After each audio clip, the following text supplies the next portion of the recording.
All right, shalom, shalom. I had to reload this video.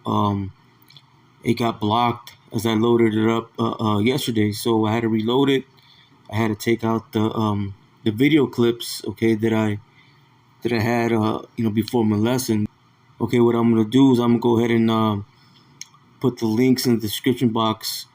If anybody's interested in the videos, if you don't want to watch the videos, okay, that are going to be attached, then pretty much, I did the lesson based, okay, on a woman that did a podcast, okay, going into, the event that happened, in Chicago a couple weeks ago.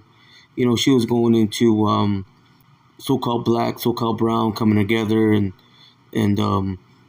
reparations, and she was going into a lot of history, okay, a lot of things that she brought forth, okay, but ultimately, she doesn't have, she doesn't have the breath, you see, and that's the mindset of the majority of our people. They don't have the breath, so that's why they call upon, carnal means, okay, of being restored. But we know that we need Yahweh Shai, you see. But that's pretty much okay what the lesson's about. But again, I'll go ahead and I'll attach the links in the description box, and Lord willing, okay, the lesson it'll edify somebody. Shalom. All right, shalom. Just a brother Shakar here with another lesson through the power and spirit of Yahweh Ba'Hashem Yahushai. Before I get started, I want to give all praise, honor, and glory to Yahweh Ba'Hashem Yahushai Ba'Hashem Rakah Kodash, and double honors to the apostles, the bishops, and the elders of the great millstone from which I learned this truth. Peace and blessings to the house of David, doing his work with all righteousness, truth, and sincerity. And I want to say shalom to the whole full elect. Shalom. All right, I just wanted to get into a lesson, going into that, that clip. You had that podcaster, or I'm not sure what platform, she's really pushing.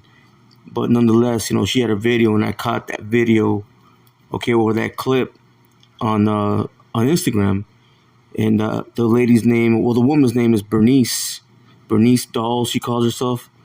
Ultimately, she's going into what happened, almost 2 weeks ago, down there in Chicago, okay, with these devils, coming in and raiding that apartment complex.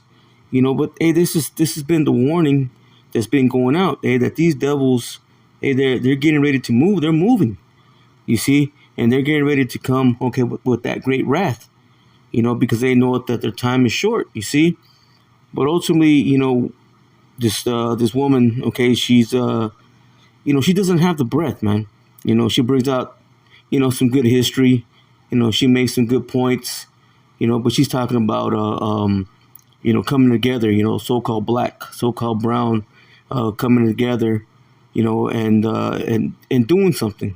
We're not going to get out of here, okay? We're not going to get out of the situation, by any carnal means.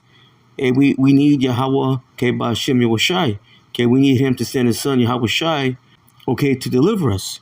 You see, we're not going to do it. But again, anything that we're going to do, by human means, you see, it's just not going to happen. And we can't fight this damn devil.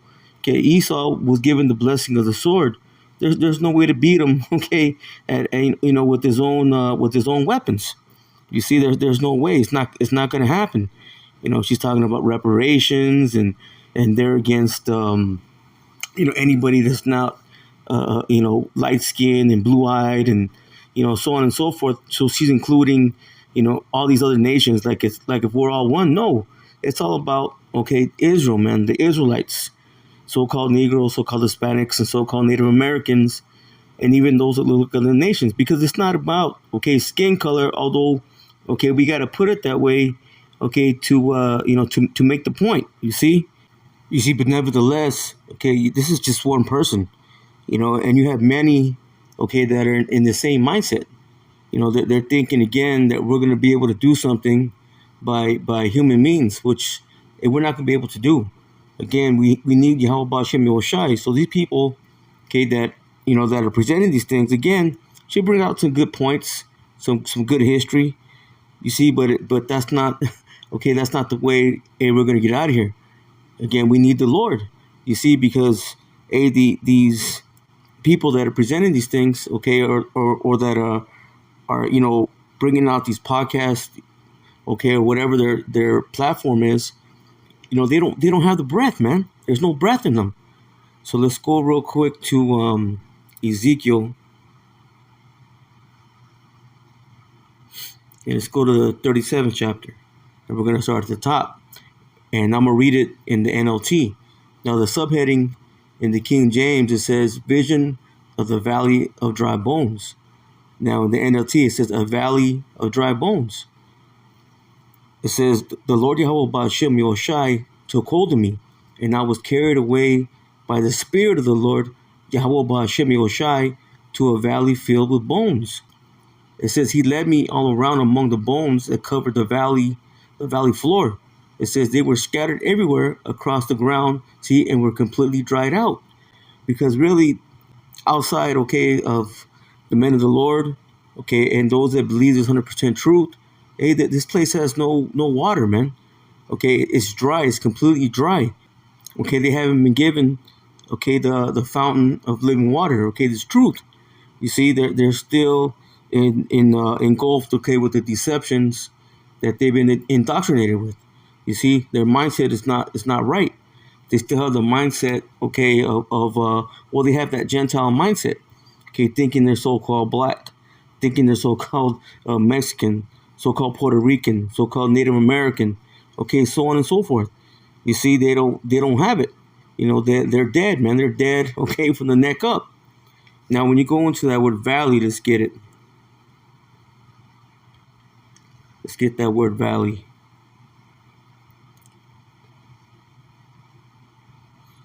And it's H1237. I'll go ahead and play it. Strong's H1237. Big Ah. Big Ah. Right.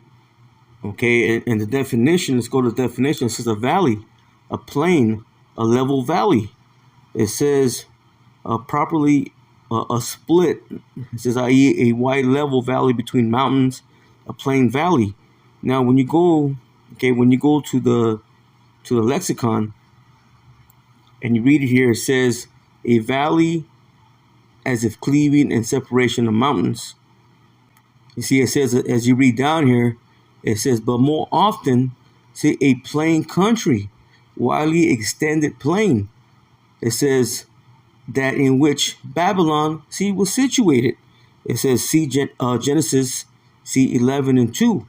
Now, when you go to the book of Genesis 11 and 2, okay, what is that speaking of? Let's get it. Genesis 11 and verse 2. It says, and it came to pass, as they journeyed from the east, that they found a plain, see, in the land of Shinar, and they dwelt there. Now, when you go into the land of Shinar, okay, that's speaking about an area, okay, ancient Babylon, okay, Mesopotamia. Matter of fact, let me grab this.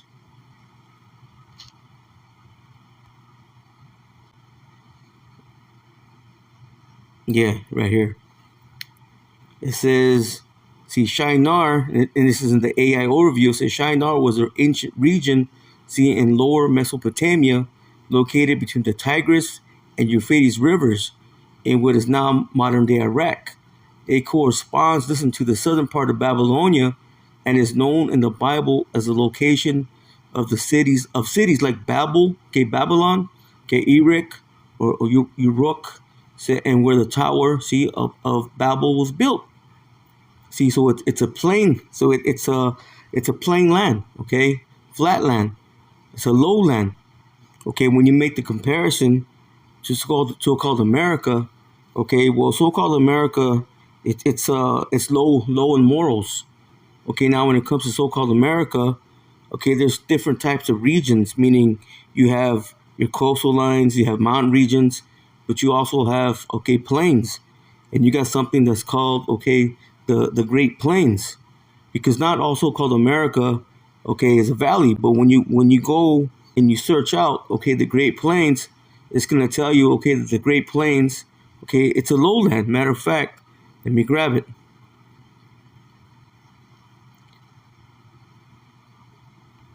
Right here it says, let me see. It says yes, and this is in the AI overview. It says yes, the Great Plains can be considered, see, a low land. It says relative to the Rocky Mountains. Let me see.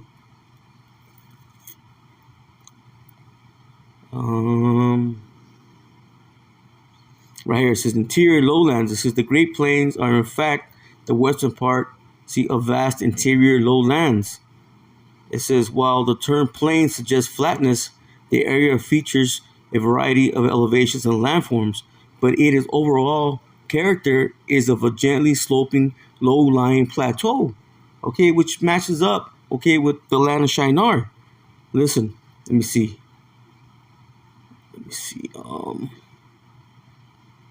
Let me grab this. Now I ask the question, okay, in the AI overview it says, would the Great Plains and Shinar be considered lowlands? And this is what it gave me. This is the AI overview. It says yes, both the Great Plains and the ancient land of Shinar will generally be considered lowlands, see, and fertile for vegetation.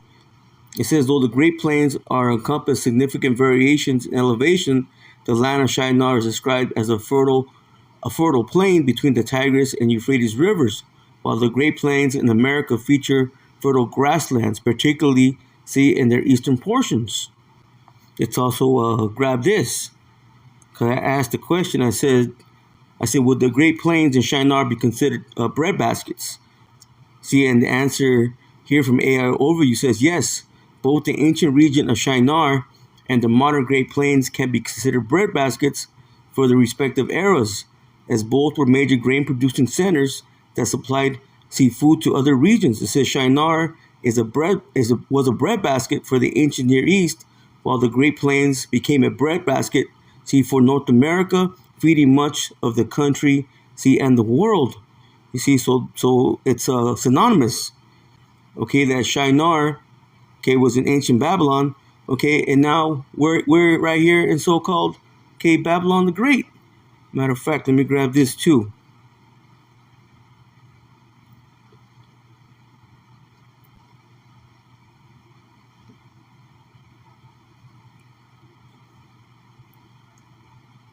Yeah, because I was looking at this. What is the land of Shinar?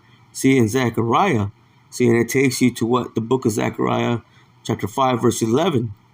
It says, listen, it says, the land of Shinar refers to Babylonia, modern-day Iraq, the historical location of the Tower of Babel, see, and is depicted as a place where the place personified wickedness represented, see, by a woman in an ephah will be taken to an established and permanent, see, temple or dwelling. It says the vision symbolizes, listen, the Most High is cleansing the land from wickedness and the removal, see, of sin to a place where it will remain, suggesting a connection, see, to the eternal judgment, see, of evil. Right here, when you go here to the symbolic meaning of Zechariah 5:11, it says wickedness banished. It says the passage describes two winged women carrying a woman in a basket to the land of Shinar, says to build her a home. It says the house built, well, it says symbolic house. It says the house built for wickedness in Shinar represents the enduring nature of evil, see, and the ultimate judgment, see, that will befall it. And we know, according to the scriptures, okay, Babylon the Great is going to be destroyed, man. Okay, and it says eschatological significance. Okay, eschatology is what is the study of the end times. Listen, the vision connects Shinar, okay, Babylon, with the concept of concentrated wickedness, see, and serves as a prophetic foreshadowing, listen, of future divine judgment against all evil, drawing parallels, see, with the book of Revelation depiction, see, of Babylon, see, as a center of corruption. You see, so it ties together. So it makes sense when you speak about the Valley of Dry Bones. Okay, that's speaking about Babylon the Great, man, so-called America. Now we're gonna go ahead and go. Let's go ahead and go to let me see. I want to come back to Ezekiel 37, but actually I want to go to Zechariah of the 5th chapter first. Let's go there now. Zechariah chapter 5. And we're going to start at the top because this all ties in together. So this is Zechariah chapter 5, verse 1. And the subheading for both the King James and the NLT says, it says the flying scroll. And this is speaking about the chariot, okay? The chariots that are coming. Yahweh Shai is coming in that fathership. Okay, then you have the rest, the host of heaven. Okay, the angels. Okay, they're coming in other ships, so-called UFOs, UAPs. Okay, but we know them to be the chariots of Yahweh Bashem Yoshai. It says, I looked up again and saw a scroll flying through the air. It says, what do you see? The angel asked. I see a scroll. I replied, it appears to be about 30 feet long, and about 15 feet wide. Then he said to me, this scroll contains the curse that is going out over the entire land. It says on one side of the scroll says that those who steal will be banished from the land. And the other side says those that swear falsely will be banished, from the land. And that's exactly what this man has done. Esau, man. Okay, he's lied. Okay, he's stolen. Okay, everything he's gotten is through what ill-gotten gain. You see, through deceit, to rape, rob, and murder. It says, and this is what the Lord, Yahweh Bashem Yoshai, heaven's army says, I am sending this curse, into the house of every thief and into the house of everyone who swears falsely using my name. It says, and my curse will remain in that house and completely destroy it, even its timbers and stones.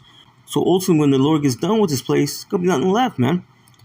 You see, those chariots going to play a big part in it. So you're going to have the missiles, okay, the warheads. They're going to bring that destruction. Okay, but the chariots, okay, they're going to put that cherry on top, man. Okay, it's going to be an overkill, okay, of this place, man. So you're going to have the chariots not only in so-called America, Babylon the Great, okay, but going throughout the whole four corners of the earth, man. Okay, they're going to be turning people into powder. And that's going to be the judgment, okay, that's going to come upon this great whore, man. The judgment that's going to come upon, okay, so-called America, Babylon the Great. Now let me read down to verse 5. It says, the subheading says, a woman in a basket. It says, then the angel who was talking with me came forward and said, look up and see what's coming. What is it? I asked. He replied, it's a basket for measuring grain. In the King James, it says an ephah. Okay, it was a pot or a bowl. Okay, something to measure grain, corn, salt, whatever. Again, it says, what is it? I asked. He replied, it is a basket for measuring grain and is filled, with the sins of everyone throughout the land. It says, then the heavy lead cover was lifted off the basket, and there was a woman sitting inside it. And that woman, okay, represents Israel, man, because the Lord compares, okay, Israel to a comely and delicate woman. Matter of fact, let me grab that. That's Jeremiah chapter 6 and verse 2. It says, I have likened, the daughter of Zion, into a comely and delicate woman. So that woman in that basket, okay, represents, okay, Israel, the nation of Israel. Again, I'll read it again. It says, then the heavy lead cover was lifted off the basket, and there was a woman sitting inside it. It says, the angel said, the woman's name is Wickedness. And he pushed her back into the basket and closed the heavy lid again. Then I looked up and saw two women flying toward us, gliding on the wind. So they had wings like a stork, and they picked up the basket and flew into the sky. And all those two women, okay, that represents the southern and the northern kingdom. It says, where are they taking the basket? I asked the angel. He replied, to the land of Babylonia. It says, where they will build a temple, for the basket. It said, and when the temple was ready, they will set the basket there on its pedestal. Okay, so this represents, okay, the northern kingdom and the southern kingdom, okay, coming here to so-called America, okay, to be in exile, okay, to be here in this land, okay, for what? For punishment and correction. Okay, because when you read verse 11, in the King James, let me read it. And he said unto me to build it a house in the land of Shinar, and it shall be established and set there upon her own base. So this is where, okay, you're gonna have the tribes dwelling, okay, in the last times, man, right here in so-called America, okay, being exiled. Why? Because of our wickedness. You see, we got kicked out of our homeland. You see, exiled, okay, from Jerusalem, okay, from Israel.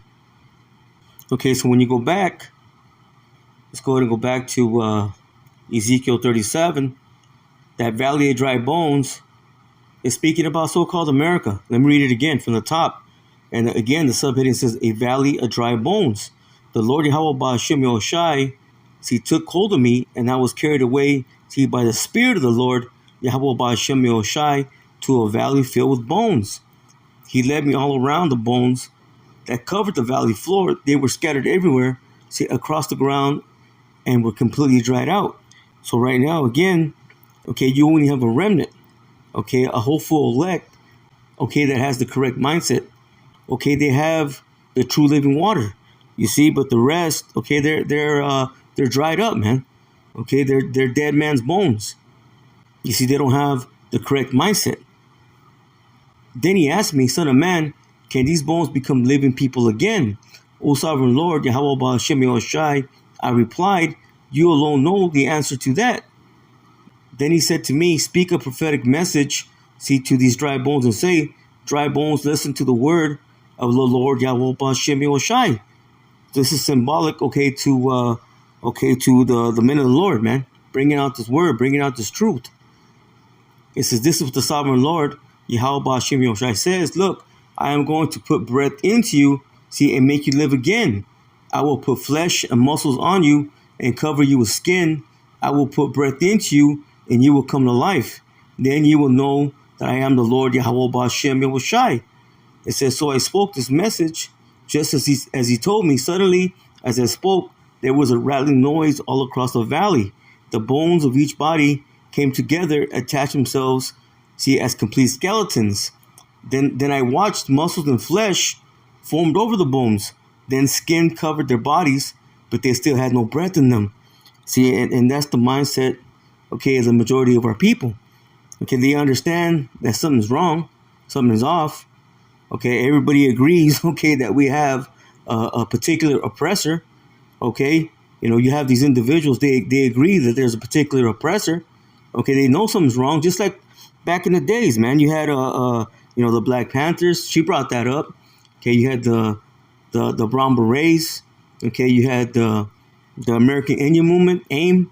Okay, at that time, okay, there were those movements. Okay, but it wasn't right. It wasn't correct. You know, they didn't have the spirit. They didn't have the breath, man.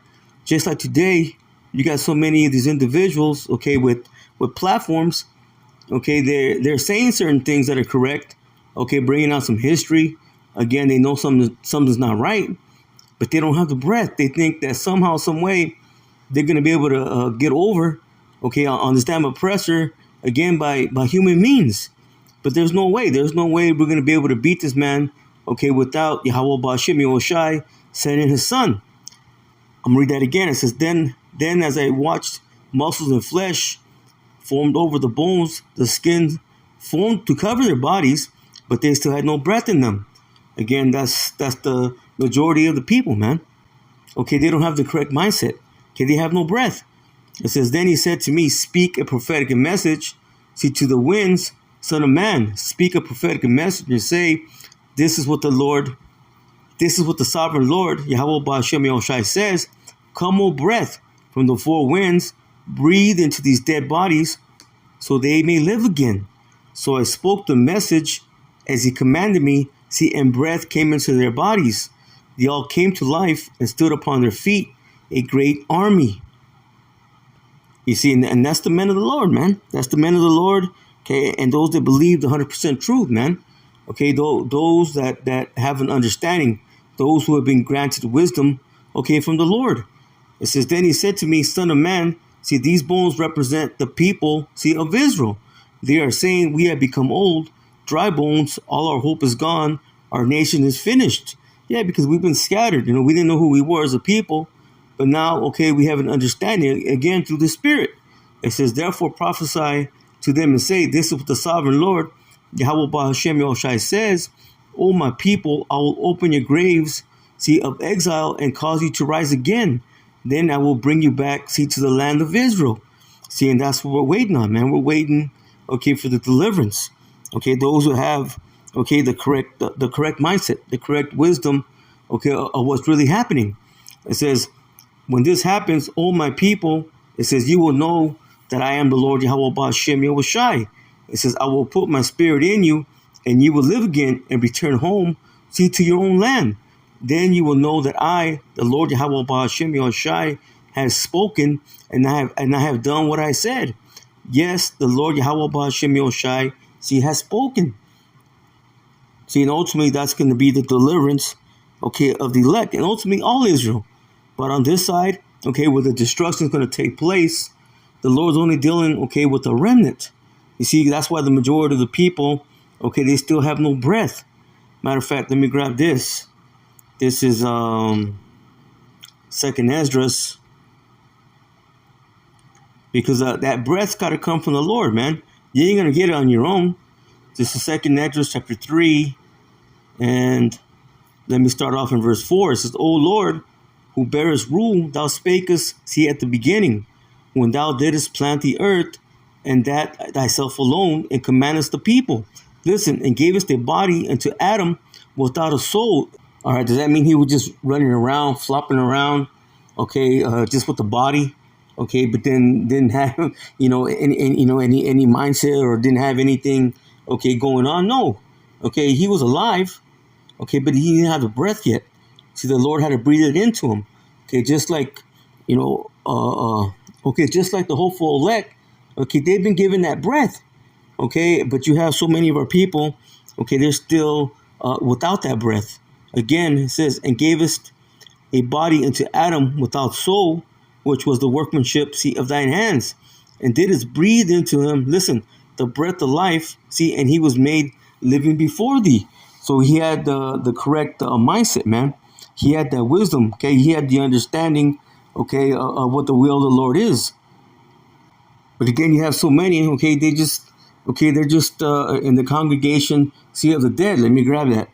That's Proverbs chapter 21 and verse 16.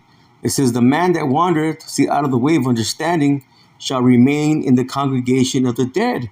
So they're dead, man. They're dead from the neck up. See, even Yahushua, okay, he made the statement, let the dead, okay, bury the dead. Now, how can a dead person bury another dead person? No, it just means that, hey, they're not part, okay, of that remnant. They're not part of those that are going to become the elect, okay, not really knowing what's happening. That's why, even this individual on the last part of the video, she said, what the fuck is going on? Because she has no idea what's going on. Again, she knows that something's wrong, but she doesn't have the true understanding, okay, that we need the Lord, man. Okay, and we're not going to get over, okay, or we're not going to make it, okay, without Yahweh Ba'ashem Yahushai, man. Let me get one more. Let me go to the book of Revelation, chapter 11 and verse 8. And it says, see, and their dead bodies should lie in the street of the great city. Now, does that mean there's going to be all kinds of corpses everywhere? No. The dead bodies represent those, okay, in that Gentile mindset. Okay, again, those without understanding. And that great city is speaking about so-called America. It says, which spiritually, listen, is called Sodom and Egypt. Sodom because of all the nasty people, okay, all the nasty works, okay, that go on here. And Egypt, okay, which represents what? The idol worship, okay, the bondage, okay, that we're still in, man. We're still, okay, as a people in that same mindset, man, worshiping idols, okay, still in the hands of these damn devils, okay, again, but through the power and spirit of Yahweh Ba'ashem Yahushai, okay, there's a remnant. I'll read it again. It says, and their dead bodies shall lie in the street of the great city, which spiritually is called Sodom and Egypt. See, where our Lord was crucified. Okay, meaning, okay, he was X'd out because he wasn't put on the cross right here in so-called America. No, he was back there, okay, in the land of Golgotha. Okay, that's where the Lord went upon the cross. Now, that means he was X'd out here. Okay, they took away his image. Okay, they took away his purpose. Okay, they took away his name. You see, they did all this for what? Deception and deceits. Okay, that's why you have so many that's still not in their right minds, man. You see, they don't have that breath. So with that, Lord willing, this lesson was edifying. I'm going to close out and give all praise, honor, and glory to Yahweh, Bahashem, Yahweh Shai, Bahashem, Rakah Kodash, and double honors to the apostles, the bishops, and the elders of the great millstone from which I learned this truth. Peace and blessings to the house of David doing his work with all righteousness, truth, and sincerity. And I want to say shalom to the hopeful elect. Shalom.